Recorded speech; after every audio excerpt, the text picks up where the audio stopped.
So the Trump administration is making an example of Columbia University. They're saying they're going to cut $400 million in federal aid to Columbia University, thus throwing the university into financial turmoil because of the claim that Columbia University has permitted a culture of anti-Semitism. And this is part of a broader assault on American universities, throwing many of them into financial turmoil based on this claim that these universities have become hotbeds of anti-Semitism. Now, there is anti-Semitism on college campuses. Of course, there's other forms of bigotry that exist on college campuses, of course. But to understand how Orwellian the Trump administration's move is, you have to understand that the best data we have about anti-Semitism, first of all, shows that college students are less anti-Semitic than Americans as a whole. And secondly, that the Americans who tend to have the highest and the most anti-Semitic attitudes tend to be exactly the kinds of Americans who are part of Trump's political coalition, right? So the Trump administration, which is claiming that it's acting to protect Jewish students against anti-Semitism, the best evidence we have suggests that the Trump coalition is much, much more anti-Semitic itself than are the college students that they are claiming are these hotbeds of anti-Semitism. I want to just look at a couple of data points that I think illustrate this. The first is a University of Chicago study from last March. And the University of Chicago study did something important. It asked college students about and Americans as a whole about their attitudes towards Zionism and also their attitudes towards Jews. It asked them this question separately. Now, groups like the Anti-Defamation League don't ask those questions separately because they're deeply invested in suggesting that the two are one and the same, right? Again, they again and again say that essentially to be Jewish is to be Zionist, and therefore that anti-Zionist attitudes for them are inherently anti-Semitic. But in fact, it's simply not true empirically, because when you ask people about their attitudes towards Israel or Zionism on the one hand, and their attitudes towards Jews on the other, you find that the opinions about the two actually radically diverge, right? So the University of Chicago found that college students were indeed far more anti-Zionist than Americans as a whole, which reflects the kind of the kind of age breakdown that we're seeing more generally, that they were 3 times as likely to be anti-Zionist. But college students were less likely to express anti-Jewish attitudes than were Americans as a whole. So when the University of Chicago asked questions like, do Jews have too much power? Do Jews care about anyone but themselves? When Jews are violently attacked, do they deserve it?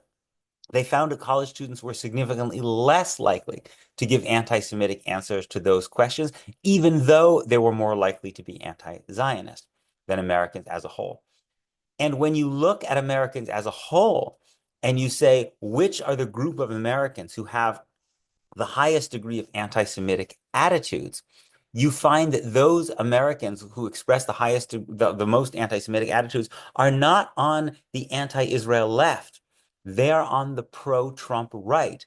The best study we have of this is from a 2021 study by Tufts University's Eitan Hirsch, who's done a lot of really, really interesting work on this, and Laura Roden from Harvard University. And they ask these questions they ask people to say yes or no to these questions. Jews are more loyal to Israel than to America. It is appropriate for opponents of Israel's policies and actions to boycott Jewish American-owned businesses in their communities, and Jews in the United States have too much power.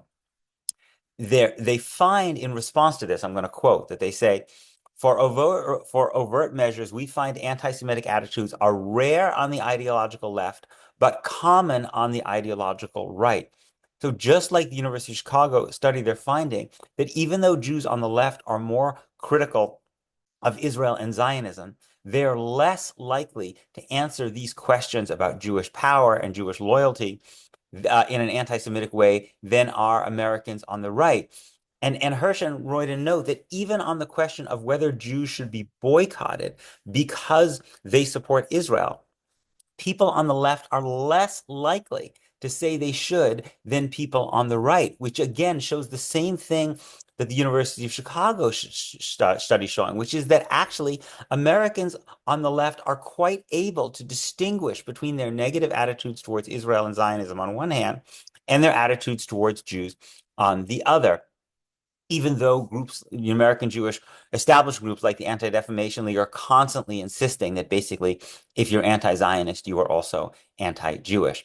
So we have this completely Orwellian situation in which a Trump administration, whose political base consists of the most anti-Semitic people in the country, right? And a president who, let's not forget, in the closing days of the 2016 campaign, ran almost certainly the most anti-Semitic ad ever run by a major party political candidate in modern American history, right? When he ran an ad showing pictures of Lloyd Blankfein, Janet Yellen, and George Soros, three high-profile Jews, and basically said they were responsible for wrecking the global economy and is miserating ordinary Americans, right?